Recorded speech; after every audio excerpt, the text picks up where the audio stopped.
Welcome back to the Irish Red Devils podcast. I'm joined in the studio as always by my co-hosts Gags, Madman, Martial and Killian the Football Genius.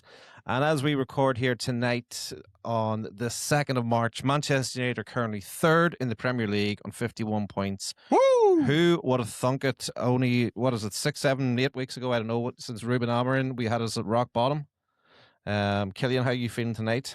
Unbelievable. I mean, to think we had to put up with that Ruben Amorim stuff for over a year. We're finally free. We are free, and we are finally playing some good stuff again. Third place, Champions League is a must now. It has to be in the current position we're in. With 5 teams, 5 spots up for grabs, surely we'll have enough to get us over the line. Michael Carrick's still undefeated as United manager too, which is absolutely amazing. Long may that record continue. And yeah, once again, getting a victory here over Palace. Once again, it's those type of matches. Under Ruben Amorim, probably would have only got a draw at best out of that one. But under Carrick, even games which we were maybe not playing as good in, we're still getting results in. I know we dropped points against West Ham, but here in this one, seeing those games out, even when we're not playing as good as we know we can play, that's the big thing. And ultimately, it's games like those which is going to get us over the finish line and it's going to get us back in the Champions League next season. Gags, what are your thoughts? How are you feeling today? Yeah, 3 points, happy days, take it all day. But I tell you something, Michael Carrick's leading us to the promised land, but we can play better because, something, we all see it. Since he's taken over, we're winning. Brilliant. 3 points, 3 points, 3 points. But there's a dip. We are dipping. Now, great win. We'll talk about it as we go along. But it was a win. We won by 1 solitary goal. And in some respects, fortuitous with the decisions that went our way. But look, it's 3 points. And, we move on. We're third. Aston Villa are falling down. They're sinking like the Titanic. They are going down, down, down. Happy days. Let them go into our back few more as we keep on going. But no, delighted. 3 points. Big game coming up. But we'll have to keep pushing on. I was laughing actually whenever, was it that game that you were saying to me that Sancho started? That was even sweeter. That was a Friday night. It's like I knew they were screwed. Well, why do you know they're screwed? Sancho started. Fucking waste of space. But I tell you, here's what we can all love about. Back. He's a boomerang player. Yeah. He's coming back. He is. Yeah. So what are we going to do with him? I mean, I don't even think he'd be any good at cleaning boots or making chicken curry or whatever. Do you know what I mean? I don't know if he's good for anything. He's good at gaming, apparently. Well, listen, so you guys, I know you 2 boys were on the road, so you didn't see the first half, so I'll give a wee bit of a breakdown the first half. And it really was, as they say, a game of 2 halves. I had made some notes here about, as the game was going on, Crystal Palace were the better team, I thought, for the first 20 minutes of the game. United just looked so slow. Again, what we had seen against Everton, we just kind of really slow, lethargic, and just didn't seem on it. I thought that, I particularly I'm just looking at my notes here, so we're giving the ball away. Yeah, that was a big feature of the first half. We just constantly kept giving the ball away in stupid situations. Simple passes just wasn't happening. Particularly, I've written down Euro, Mainoo and Shaw. Particularly caught the eye in that. I was disappointed in Mainoo in the first half performance. He was giving the ball away much more than a player of his standard should be. I think Shaw was having a really stinker of a game. I wasn't. You could see it makes sense. I know he's gone off. The city went off through illness, which makes sense because he really wasn't up to speed in the game when I was watching it. But what I did notice in that first half was that we had absolutely nothing on the left wing, either whenever Shaw was on the pitch or when it was almost worse when Mazraoui came on for a while because him and Cunha kept getting in each other's way. The only time in that first half that we had any width and we created a chance from it, and that was whenever Bruno came out to the left. So he just made his way out, and he put a ball straight in onto Sesko, and Sesko got a really good header. Mm-hmm. That was the only, and it was like, because I had literally made the note about it, I was saying, we need to get more width, because everything looks so narrow, it looks so easy for Palace to defend us. So, what it was, before you guys came over there tonight, I was saying to you before we started that I've been working on stats, looking at the last 7 games, trying to see, because we've had that bounce when Carrick came in.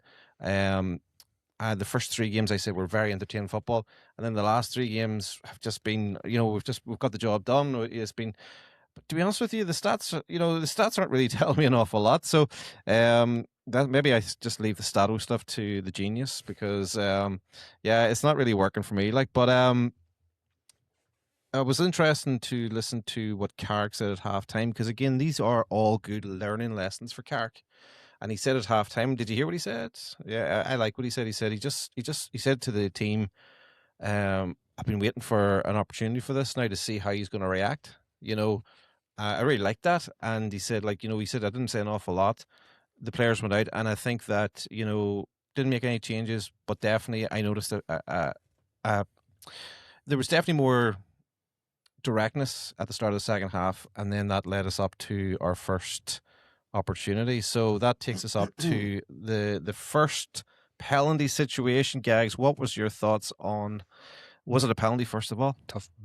In my opinion, it most certainly was not a penalty.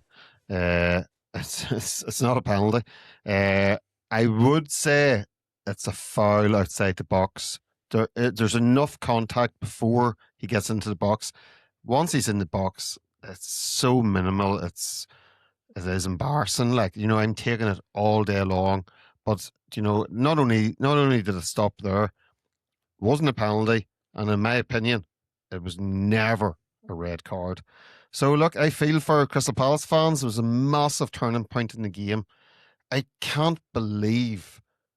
just can't believe both of those decisions were given, and it's great for us because it gave us the way back in, and then and like we played against 10 men, and then we did only win by a goal.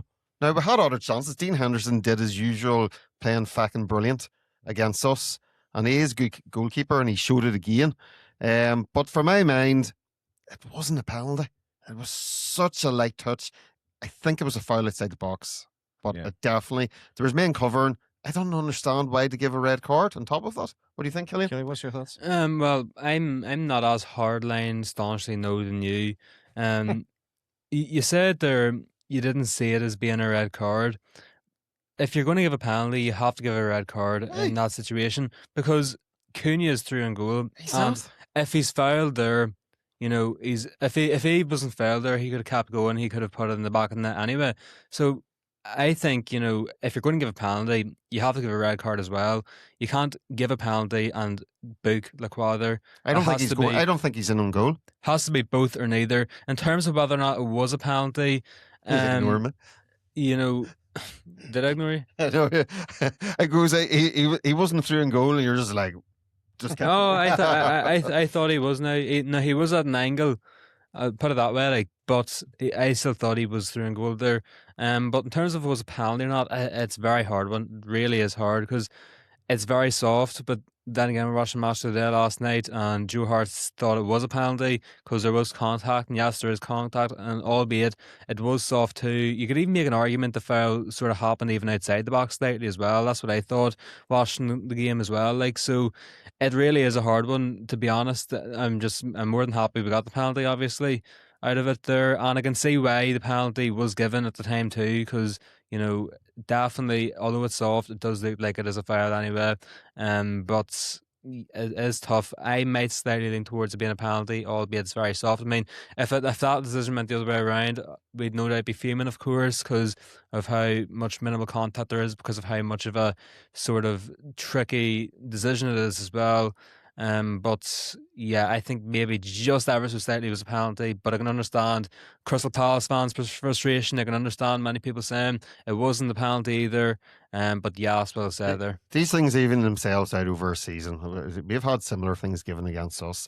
You got to take it. That's just the way it is. So, Yeah. So I was looking. I mean, I think whenever I watched it live, I thought it was soft. I could see that. I could see how it was given as a penalty, but again, it was soft. It happens against us. I'm complaining about it, but again, happens for us. I'll take it. I did feel though that it was very, very harsh getting the red card for that. Again, put it back to obviously, look, we'll take it all day. It changed the game completely, but I'm just reading here what the VAR said. So because there is that double jeopardy protection, but it says here that the double jeopardy protection only applies if there's an attempt to play the ball, because Lacroix, how do you pronounce his name? Lacroix was several yards from the ball. He was given his marching orders, and the referee's initial decision was that it was a penalty, but not a red card. It was his VAR review that overturned it. So, yeah, listen, again, when you start doing things by the letter of the law, that's going to be so. But again, look, again, I have to be honest. What was Lucas like? Because anyone not watching, Well, Lucas He's is still talking about it. Yeah. He was absolutely raging. Like, you'd think you think it was I don't know.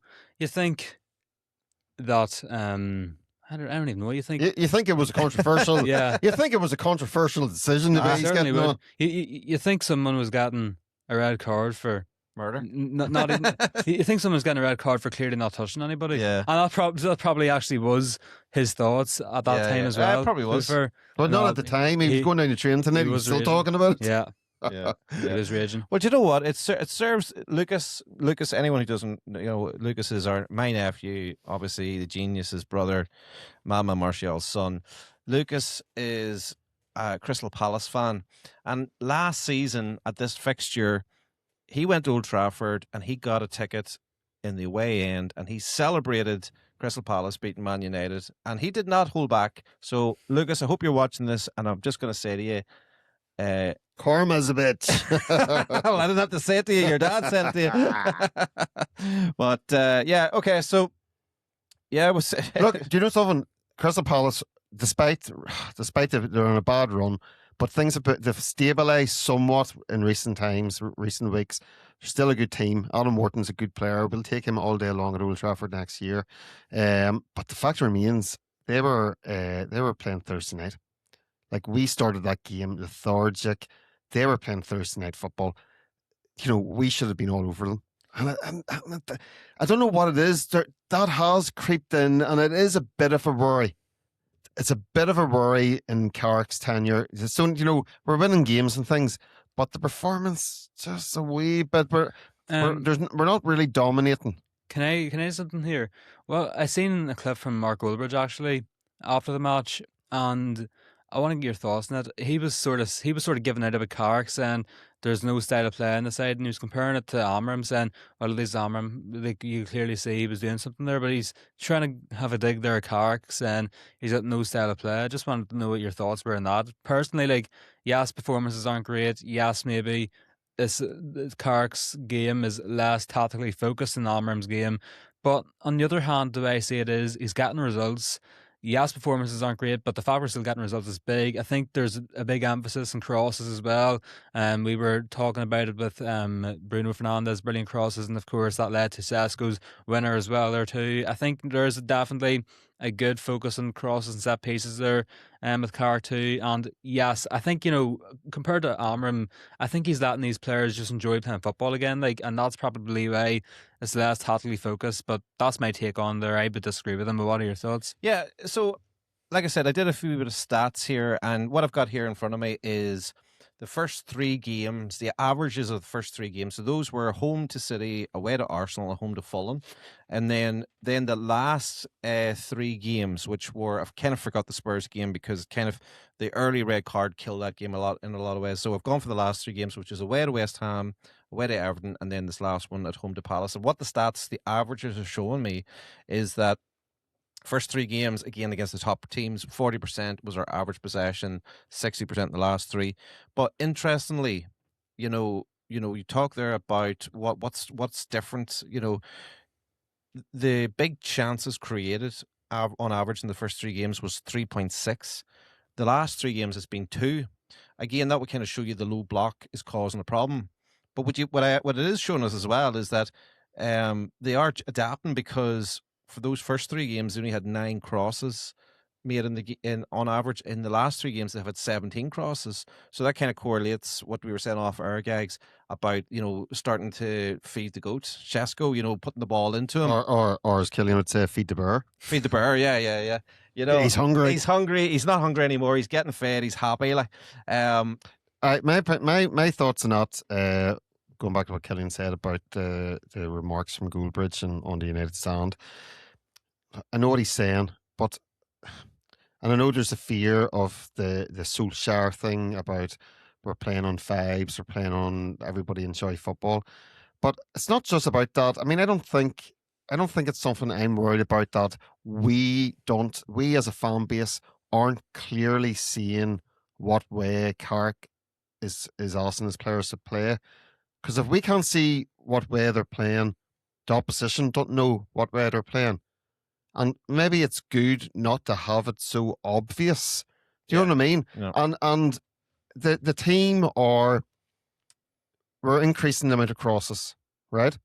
We've got a big yoke in the middle of middle of the park there in Sesko, and that guy is like the confidence is running through his veins now, and I love it. Do you know? But we're also so we've got that wide play sort of, but we're also trying to play through the middle a lot, Casemiro and Bruno and all. So we don't have a USP per se, but that's not a bad thing. The big thing for me is the energy. The first few games, the energy was seeping out of us. We were hunting in packs and we were playing first touch football. That seems to have disappeared. It's not so much that, it's not so much we don't have a standard play. It's the energy and the intensity. That's what I'm worried about. Yeah, I think maybe that could have decreased because we're coming up against a bit more low blocks now. I mean, West Ham, Everton, Palace, I think those were our last 3 matches actually. All 3 low blocks, and I think that does take a lot out of the match too, because it means United's holding on to possession for the majority of the match too, and they're passing it around the opposition box, but they're not really getting many breakthroughs either. So, well, I think you're right, and if that's the case, I think it sets up Wednesday night really nice because we were playing against a Newcastle team that are, do you know what I mean? But they are exciting.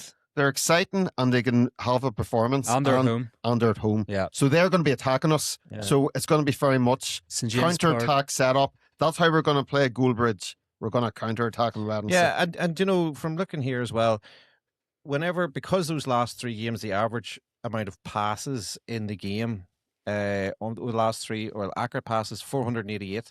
Compare that to the first 3 games under Carrick was 300.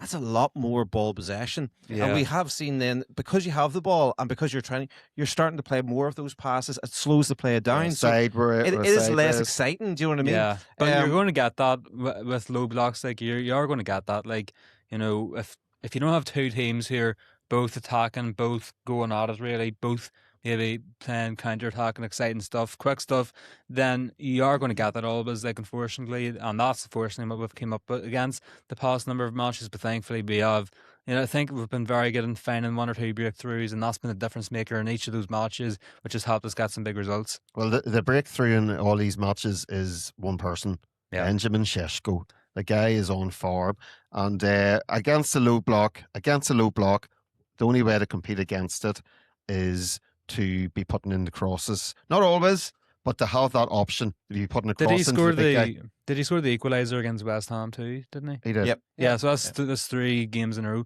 Well, the Fulham match too. So he scored a winner against Fulham, the equaliser against West Ham, the only goal against Everton, and now the winner against Palace. So that's 4 games which his goals have saved us big time. Yeah, 100%. He's on fire. And also, his goals are coming from crosses. Yeah. So the one against West Ham was Mbuimo crossed in. And a header. No. Yeah, the West Ham was the West Ham one. It was straight in, and then it was near post. West Ham he hit it with his foot. Oh, he hit it with his foot. Yeah, whatever. But it was headed. Yeah. And I can see it. I can visualize it. Okay, yeah, you're right. I'm sorry. The Fulham one was Makeda-esque, but it sort of came from across as well, didn't it? I think the ball came in and he hit it and he hit on top ends. Yeah, and then Bruno. The Everton one was a quick counter attack. Yeah. It was brilliant. By the way, I wasn't on the show last week, but I just want to say, Sesko's pace for that goal against Everton was unbelievable. Yeah. But here, guess what? We're in the Sesko loving. Doesn't start on Wednesday night. Why? He's not going to play him. Because we're not playing again. He's not a low block. He's going to go back to Ahmad, Mbumo, and Cunha. Trust me, Sesko will be coming off the bench. He will not play him. He'll be back on the bench. He'll set up. It's just that game will suit better. Yeah. I just know how we've been doing. And look, I don't have a problem with it. Yeah. But I want him back starting the next game. I don't think he'll start He could come on half an hour to go. I think the way he'll set up against the Newcastle whenever we are the counter-attacking team. But having said that, you just talked about his pace. Sesko has pace. Yeah. Well, So- I think the main thing is as long as you've got people coming off the bench and creating, giving you something, because like the last game that we played against Everton, Sesko came off, gave us something. Ahmad had been poor in that game, hadn't really done much. Yeah. I thought Ahmad was good when he came on against was unlucky Palace. not to score. He Yeah. was. He had a great shot. Dean You Henderson know, did and that's well. all you need. You just need to make sure that you have players in the sub bench that can come on and make a difference in the game and change it up. And so I don't care whether he starts or not. I was glad to see Xerxes getting on too. Yeah, I like Xerxes. I do like him. Yeah, I think he can. I do like him. I think he has a role. I would be disappointed if he left our club. I think there's more to him. I really do. Well, I would agree with you, but I think if we are trying to get forward and all, maybe it's not the worst thing for him either. Like to get him regular football and for us to look for different players who might be more suited for certain roles. Well, definitely. When I was watching that game, I could think. I was just thinking to myself, we really do. I'd love us to look for someone who's a proper winger, who can really cross the ball. Because like when you see what Bruno was doing and having that quality. There was a game at Old Trafford there recently. It was like, and it was one of those charity games. It was only about 3 weeks ago. Bex was playing. Did you see the highlights of it? Yeah. It's unbelievable. Like, I mean, it looks like he hasn't aged in the last 20 years. I swear to God, like the passing and like he put it in on Scholes. It's just like it was just beautiful. Like it was just you start to see the real quality of that. I'd love us to look and see. I mean, I don't know, maybe those players don't exist anymore, but I'd just love us to find someone who can, like Declan Rice is doing that maybe. But again, Don't we've compare David Beckham to Declan Rice. I'm not comparing. No, I'm saying about players that are yes. What he's trying to say, what he's trying to say is he's a similar type of player. Obviously, he's not. Declan Rice would never lace the boots of David. No, Beckham. definitely not. Declan Rice would never. He's a good player. He's a good player. Yeah, he's not the same player. He's a snake. He wouldn't lace the boots of any of our brilliant midfielders, but like he does have that. He's like there's other players who are similar types to legends, like, but they're nowhere near as good as him. Like Declan Rice is nowhere near as good as David Beckham, but he does have similar traits to him, if you know what I mean. I remember. Do you know what I disagree. David Beckham and Declan Rice. Declan Rice is a good player, but he's not the same player as David Beckham, and he really does not. He wouldn't fit anywhere into David Beckham's shadow. Forget about it. I remember watching Beckham in 2001, I think it was, at Old Trafford against Sunderland, and that was the first time I'd seen him play in the Premier League at Old Trafford, and what I didn't see on TV was the work rate that Beckham had. He covered every blade of grass, like it was really, really impressive. Like, but anyway, like that's nostalgia. That's that stuff. So we were talking there about Sesko. We're talking about, I've lost my trail of thought there because we're all this talk about Beckham. Got me excited again. What were we talking about? Well, we're going to go on and talk about the importance of this next game coming up in 48 hours' time. Massive game. Aston Villa are falling apart. Chelsea have dropped points. And guess what? Chelsea play Aston Villa in Birmingham on Wednesday night. You're talking about Villa and Chelsea falling apart, and of course that's big for us because if we can keep getting results and they keep dropping points, happy days. That solidifies our place even in the top three. But what we should be looking at is another team who's currently falling apart at the minute, and that is Newcastle, our opponents. They are not in good position whatsoever. I think it is out of their last 7 Premier League matches, they failed to get 6. They failed to get wins in 6 of those matches. It's 1 out of their last 7 in the Premier League anyway. Came against Spurs, of course, as well. Last time lost 3-2 at home to Everton, who we just beat a week ago as well. But obviously it's going to be a tricky task. St James's Park. We never get results at really away from home. Good atmosphere. Always is a good atmosphere. St James's Park under the lights too. It's going to be tough, but they're in poor form. Yeah, but they're going to need a result here in this one, and with the home crowd on their backs as well, I'm sure they will go for this one. Really, they'll feel they're good enough to win this one too. And I think that's where we can definitely play our football again, like we've seen against City, like we've seen against Arsenal, where we can catch them in the counter, play sharp counter-attacking football there too, and create some big chances, get some goals, and hopefully get another victory here. Albeit it's a tricky affair. Overall massive game. We need to take this opportunity. If there's ever time to beat Newcastle, if there's ever time to beat Newcastle at St James's Park again, it is now, of course, when they're in poor form. But massive game, a lot of talking points coming into it. But hopefully, we can get a big result once again. I'm just looking at their stats there. Actually, as you say, the last 6 games in the Premier League, 5 losses and 1 win. Yeah. Well, okay, that's all fine and well, but I'll snap your hand off right here, right now, for a point. That's loser talk. That's loser talk. No, let me tell you something. I take a point. That's right your here, saying. right here, right now. You offer me a point. I'm leaving the north of England with a point. Thank you very much. We move on. No, totally disagree with you. We are at a different level now, and we want to keep. You're delusional. We're not there yet. No, we're not there yet. I see the warning signs. People said I was delusional whenever Carrick came in, and I said Champions League football, and people were commenting on the thing saying, "Oh yeah, you crazy? What did you?" No, I'm not crazy. I know what's going on. I know the story. Yeah, United are back. We have I know St James's Park. We have one that's in James's Park. I think it's 2 times out of our last 10 visits. So it's not a ground which we visit fondly, like, but hopefully, with Newcastle's perform, we can turn that record into a bit more of a positive one. But sure, did we not just beat Crystal Palace at home? And when was the last time we beat them in the league? Beat them at Old Trafford. At Old Trafford. I think it was like 2022 or something like that. Something just came into my head there. You were saying about Palace. They'd said that I think Palace had played 13 games more than United already this season. Oh yeah, of course. Yeah, no surprise. That actually made me feel a bit sorry for their coach, because, like, having won a trophy and for the first time in their club's history, and then not to get the players, and I actually thought they're losing players and losing players mid-season and stuff like that. There, yeah. But I don't. I'm sorry, Lucas. I really don't care. But that was one other thing before we go into the Newcastle game fully. I did have one other thought about the biggest question I have for you is the biggest problem United have now for the rest of the season, and is it the reason that we're starting slow and stuff? All these big gaps between games, because like we're feeling it here with doing these podcasts. How big? It was great there for a while. We were doing 2 a week, pretty much. It felt like anyway, and now it's like we've got. It shouldn't be. It shouldn't be. I think it is. Is it the biggest problem? It probably is, but it shouldn't be. These guys are professional footballers, right?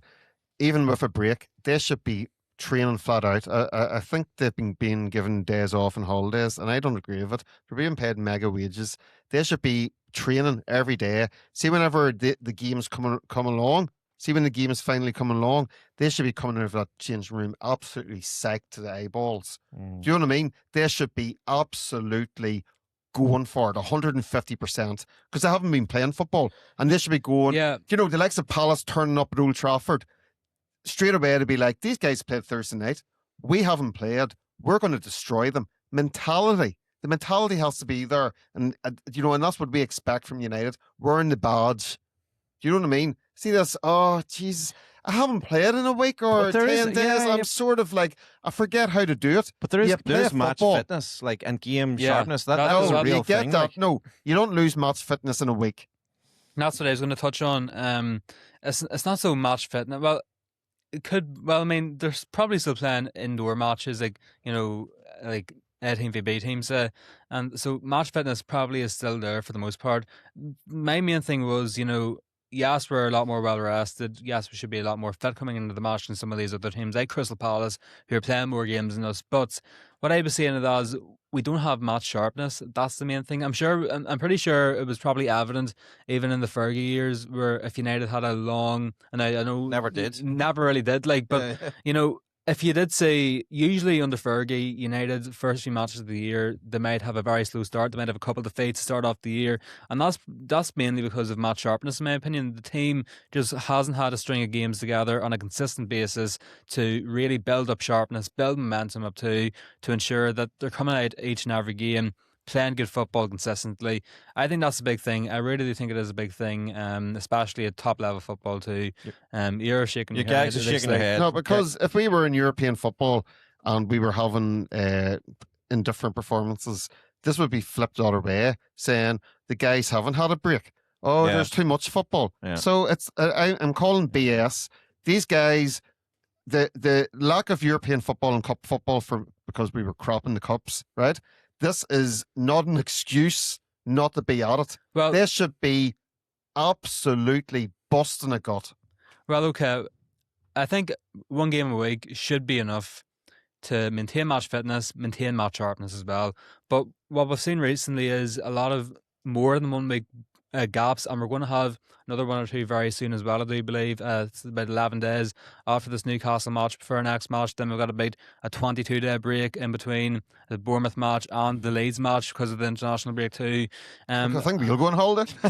Yeah, like, so when the breaks are longer than a week, then you start to worry about match sharpness. If it's only a week break, a maximum, then match sharpness shouldn't be an issue. But if it's more than a week, I think you definitely lose a lot of match sharpness there. Do you know, I'm just realizing that we said actually a few podcasts ago, I don't know which game it was. It must have been like there was a quick turnaround between two games. Was it the Spurs and the West Ham game or something? There was only like 2 days or 3 days, and we made the conversation that we were like, maybe it's because they're tired because they're not used to playing. You know, so I don't know. You can make too much of it, I suppose, but I don't know why. I mean, I wonder.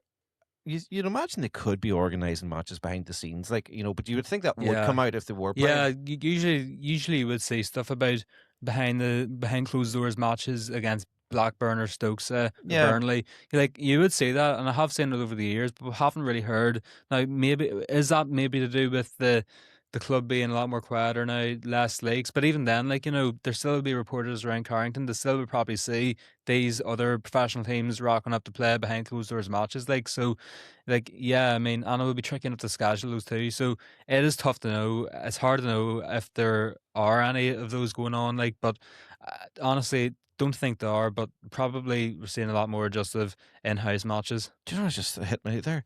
It's a good job they didn't bloody go out to Qatar. Remember we talked about going for games out there. We wouldn't get back.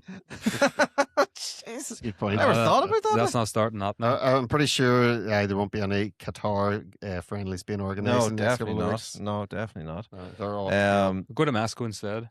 Yeah. I think I don't know. They come over to Ireland. They're next. That's already happening. Honestly, Mexico's imploding. Sure. Honestly, I think there's a very good venue called the Athletic Grounds in the city called Armagh. I think that would be a good venue.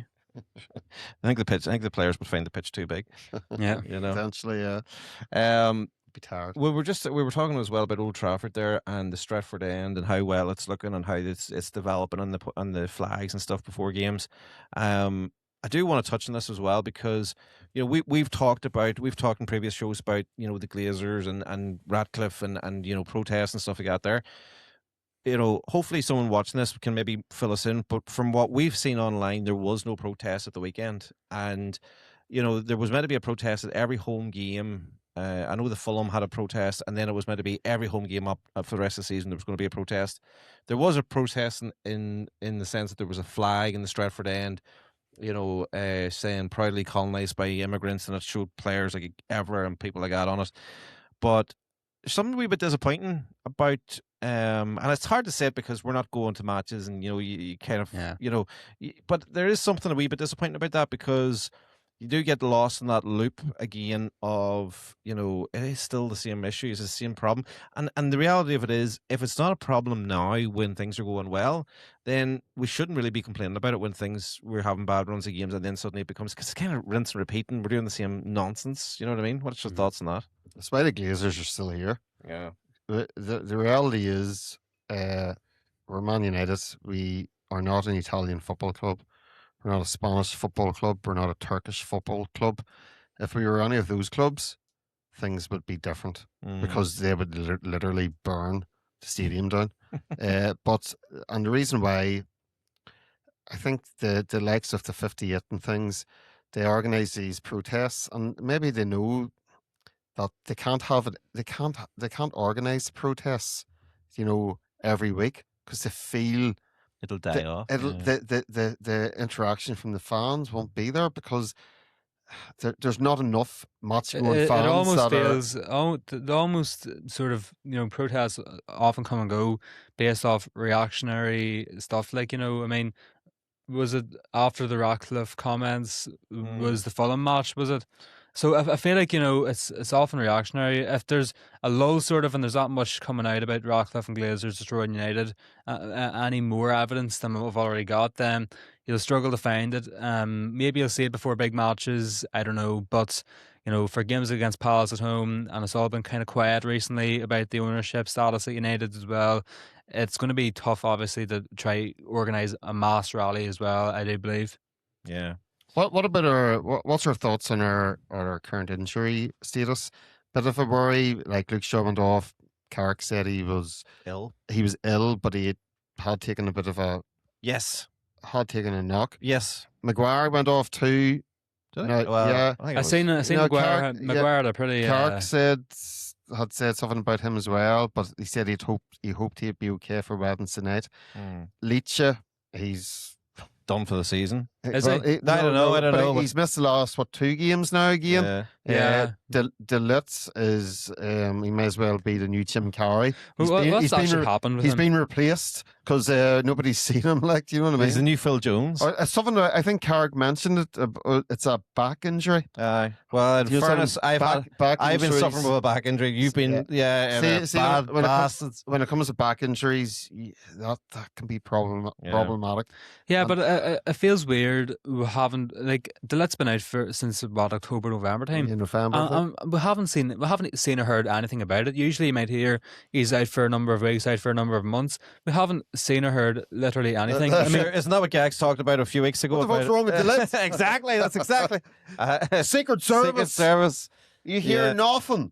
But here, I want to mention this. I actually want to rant about this, right? Because you see the way we talk about these footballers and how much money they make, and how well they're, and keep them safe and get them, like, don't overplay them, blah blah blah blah. Why don't they fucking wear proper shin pads anymore? Because I'm gonna put a picture up in this here. Luke Shaw got a really bad stud into the ankle, not the ankle. Yeah, it was. What do you call that part? Shin. Shin. No, it's right. Just right there. Just right there. Yeah. That's your ankle. Yeah. And I swear to God, like, if he had been, I'm gonna put a picture up for the stupid wee shin pads that they're wearing. These players, like, I don't understand it. Like, back in the day, old school shin pads. The only person I know in the Premier League that still wears them is James Milner. He still wears proper shin pads. But, like, if they were wearing proper shin pads, he doesn't even feel that. You know what I mean? I actually thought that's why he went off. I was really annoyed at it. They're saying it was sickness, but maybe Carrick knew that I would have been annoyed, and that's why he let him off. Like, it is strange. I know it's a fad, and it's been infecting the Premier League for a few years now. But these guys are worth a lot of money. They're being paid a lot of money, and if they're injured, they're still paid a lot of money, right?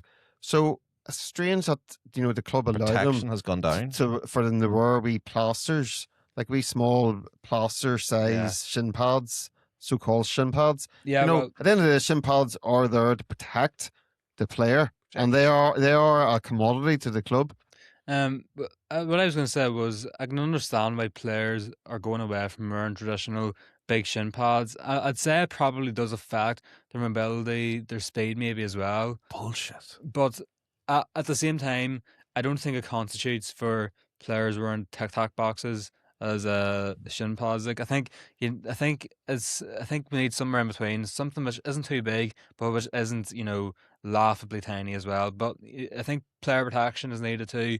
So we do need shin pads, but sure, a decent enough size, which doesn't affect speed and mobility, but also protects from injury. Like old school shin pads do not affect speed or agility. Look at agility, ability. R9. Look back in 1988, R9. He's wearing the big chunky. I'm pretty sure chunky ones. He's flying. I'm pretty sure peak Lionel Messi was wearing normal shin pads. Yeah, you know what I mean? He was. No, it's a fashion statement. It's Generation C, Generation Alpha, whatever they're called. It's just a fashion statement. So, and another thing that, just when I'm on a rant, another thing that really annoys me is players cutting the back of their socks. Harry Maguire, stop cutting the back of those socks. Imagine Fergie. Do you remember when? I thought it was Maguire's. I know, but I saw him do it the other day. I was like, it really annoys me. This, like, what, like, everything has become so, like, everything's tight. Everything's like, active. Fitness, it helps you perform well. And they're saying that the socks are too tight. Well, make the socks better then. Why the hell are they making socks that the players have to cut it with scissors? Yeah. Doesn't make any sense. It's bullshit. It really annoys me. Sorry, It's bullshit. it really just annoys me. Like, Do you know something? Just when you're on about things annoying you, and this is one of many, and I think we should actually have a podcast about things that should things be that annoy us. the things that should be changed in football, right? See the fucking corner kicks. No, I'm not talking about the people. No, we're not going back down that angle. We're not talking about Arteta. See this putting the ball fucking outside the fucking thing. The ball should be in the fucking middle. The circle, the dome it's of bullshit. the ball.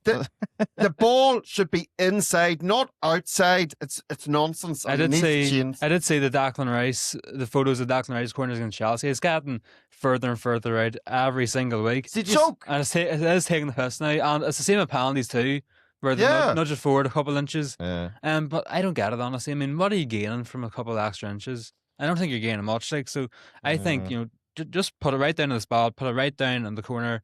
I would agree with you there. I think it's rubbish there. And There's nothing to do with United. Do you see the Arsenal goal that beat Chelsea? The corner?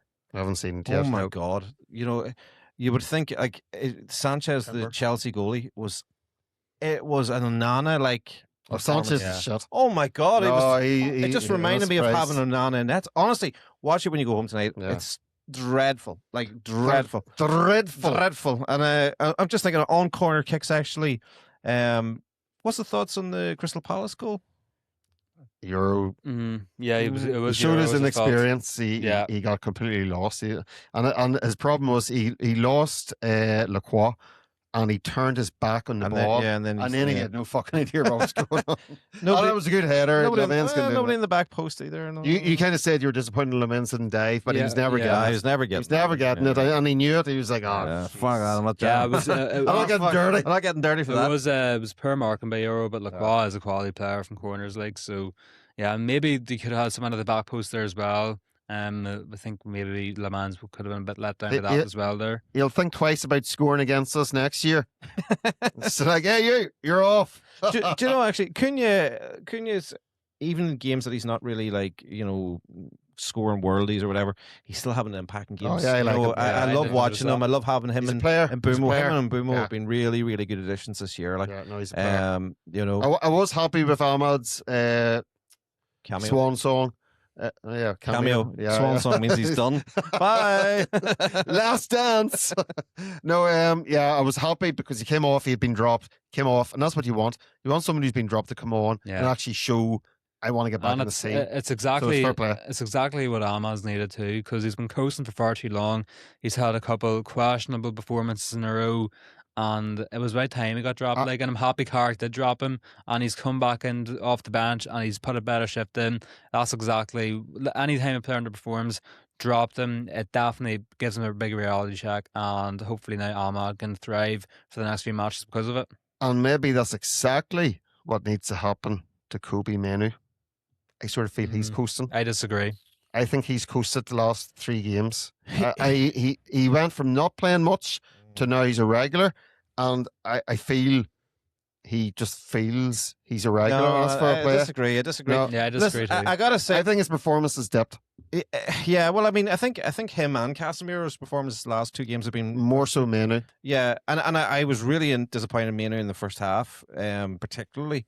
But again, no, this performance, but the whole team performance has dipped.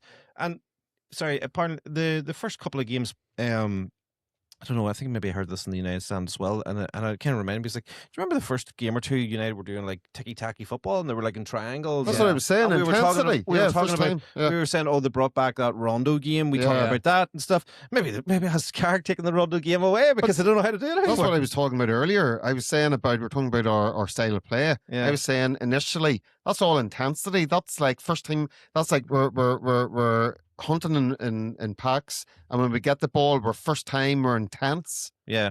Now it's like taking a couple of touches, and that intensity has just dropped. Yeah. So how Okay, let's continue on here to Newcastle. How did Newcastle play? Because they're doing okay in the Champions League, am I right? They absolutely thumped Karabakh. They beat them 6-1 in Azerbaijan, then beat them 3-2. They've got Barcelona next round though, which is going to be a massive, massive test for them. And of course, they lost 2-0 to them earlier on this season, so they'll obviously big focus on that there too. But I think for Newcastle, they are in a very precarious position. Are they still in the FA Cup? Are they? You're the genius. You're the one who's meant to tell us these things. I'll look it up here I for think you. they are. Actually. I think they are. Yeah. So they're playing City, aren't they? In the FA Cup. They still have the Champions League and the FA Cup, but the Champions League could end up being a cul-de-sac there with a team as good as Barcelona. The FA Cup too. It's never a certainty there, of course, and Newcastle's current form wouldn't surprise you if they got put out in the next round or two.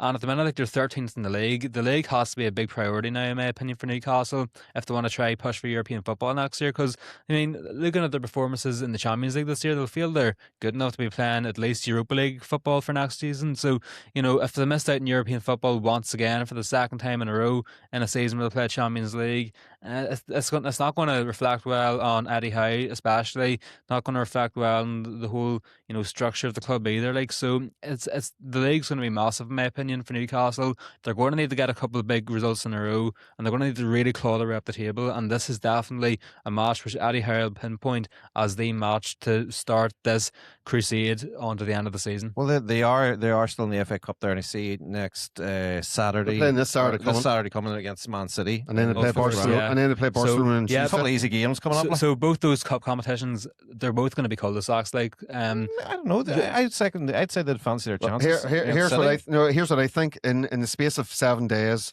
they're playing us at St James's Park. They're playing Man City at St James's Park.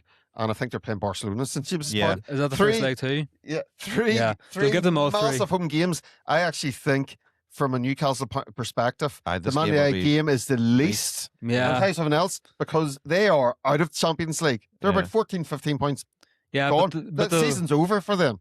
Yeah. And it could be over for Eddie Howe. They ain't getting Champions League.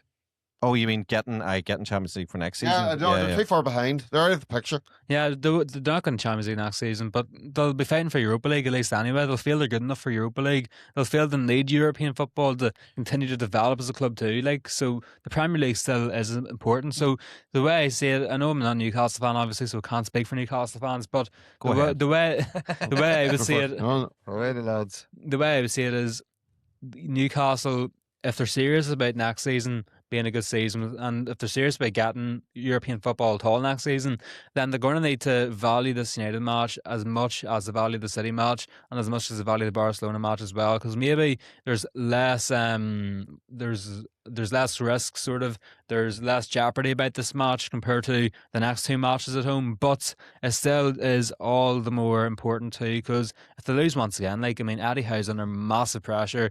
Imagine he loses again, Newcastle's per Premier League record continues, they're put out of the FA Cup, and then they're put out in the Champions League eventually by Barcelona too.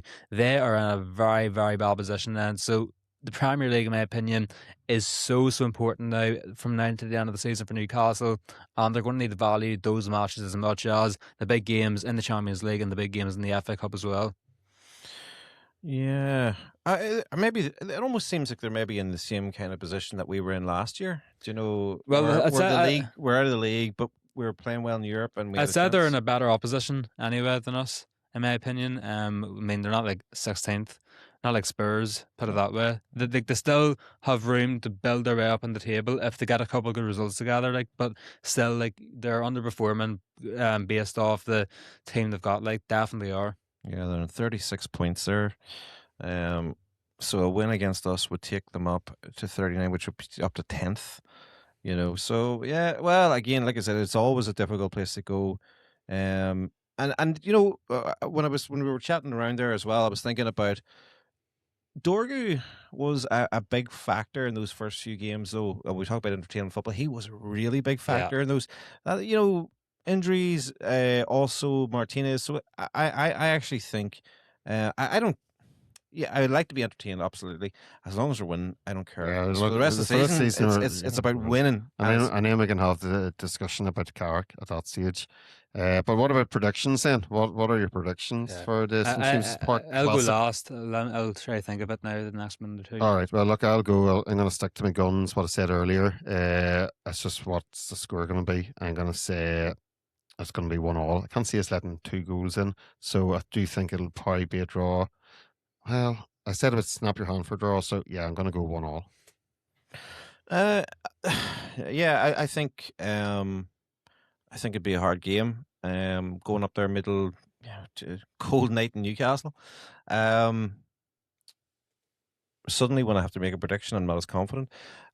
I'm going to go 2-2, a 2-2 draw. I think there'll be goals. And I hope I'm wrong. I'm hoping we'll get the win, but I could see a 2-2 draw up there, but hopefully not. Killian? Right. No, I'm sort of not feeling the whole boring, laborious 1-1, 2-1, 2-0 predictions here. Who said 2-0? Shots fired. I'm gonna go bonkers here. I'm gonna go 25-0. I'm gonna go for a 7-goal thriller and a 4-3 away win for United here. I just feel like this match can be I hope a so. very entertaining one. I think both two sides will really go for it here in this one. I think it'll be an excellent atmosphere too. It's going to be one of those classic midweek Premier League matches, and it'll be filled with goals. I don't think either team will be necessarily great defensively either, but both teams attacking will be looking very good, and I do believe United will pull through. I think Benjamin Sesko maybe off the bench too, maybe Joshua Zirkzee. Those two sorts of players, especially coming off the bench in this match, could be massive for us, and I think our bench will win us the game here, and we'll get another 3 points. Carrick will remain undefeated, and we'll get a massive victory away from home. Go on, Michael. In the northeast, where Michael is from, so it'll be a good return to his home territory there, Michael Carrick. Hopefully this happens tonight too. I hope you're right, because you could have just scudded it. Like, it sounds, I'm excited for it. Like, the other thing is, we are going to go live after this game, and doing live shows after games has not been good for us. So the last one was West Ham. We just scrapped that one, and I don't even want to think before that was Amarin era. But if you're watching the show here this Wednesday night, we are going to go live. It's already on YouTube. 10 o'clock is so the game starts at 8:15, so I kind of made it. Could be a bit after the game. 10, well, yeah, I think it might be a wee bit after. Basically, as soon as the game finishes, we're going to go live. Be in the waiting room for 10 o'clock. Yeah. Well, we're going to go live. And it's listen, no holds barred. The live shows are good crack. But do get involved. Do come have a wee chat. And if you don't, then just enjoy it the next day with a wee cup of tea, or whatever you fancy, wee coffee or something the next morning. But listen, guys, will we wrap it up there tonight? One other thing I want to say. Did any of you see Scott McTominay's goal? Oh, I haven't seen it. Oh my God! He scored again. Oh, he scored a cracker, absolute cracker. He is on Scooby-Doo. Scooby-Doo is ripping it up. Scooby-Doo. I'm a big fan of McTominay. Yeah. Big fan. Always did like him. It's just a real pity that's he had to be sacrificed to get a bit of money because the club were just being run into the ground. Could have definitely sold the Dallo instead, but I'm delighted for him because he's doing better for Napoli than he would have done for us. We were still going kind of nowhere, and it's just fantastic. Player of the year, absolutely fantastic. Delighted for him, but I'm more than happy if he wants to come back to Old Trafford for a year or two. 100%. Yeah, him and Danny Welbeck. I feel like it's excellent for his career. And it's nothing else he deserves. He's a brilliant, hard-working player, clearly talented as well, and finally he's nourishing and blossoming out in Napoli too, and it's excellent to see. But I feel like if we kept him at United, he still would be a vital asset for us too. As maybe an attacking midfielder. Obviously, he came in as a striker as well. At certain times, he was an excellent player off the bench. He got us goals. We've seen that in his last year, and I still do look at it. I do definitely regret us selling him too, because he was such a brilliant player. I don't think we realised how good he was until we did sell him to Napoli. And we'd seen how good he was at Napoli too. We were playing him in midfield, and he's more an attacking midfielder. He's such a threat. He's such a threat, and he was a threat for us. Yeah. But we played him then in midfield, and then that exposed maybe it wasn't his position. A bit like Bruno under Amram. Exactly. Took that out of him. That's exactly what I was about to say. It's exactly like Bruno. If Amram had stayed much longer, keeping Bruno midfield, Bruno would be playing for Napoli next year. Look at Napoli ban all our players. Yeah, and and then actually what happened there on that game, De Bruyne scored a penalty. Was he and, back? I thought he got injured. And Well, he scored a penalty, and as soon as he scored it, he went to celebrate and he pulled his hamstring.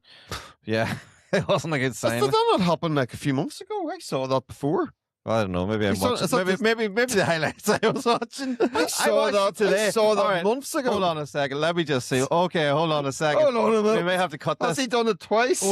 When- No, you're not cutting it. All right, we'll check that out after. If you see this, then I was check it out there for the crack. Find out did I just happen to see that on YouTube this morning?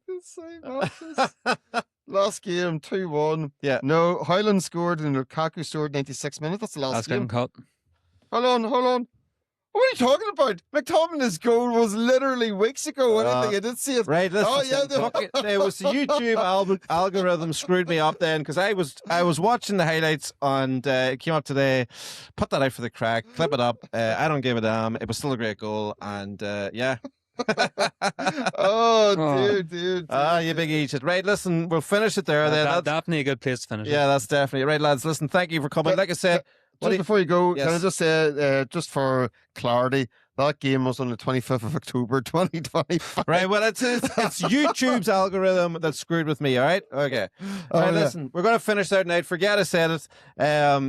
Join us on Wednesday night, 10 o'clock live on YouTube. The link's already on it. Like and subscribe this video, especially considering I'm putting this up and embarrassing myself just for your entertainment. Fair play. Yes. Listen, guys. See us on Wednesday night. Go on, Michael. Let's go. Let's keep this going. Champions League football, baby. We're coming for you. United. United. United. United. United. Yeah.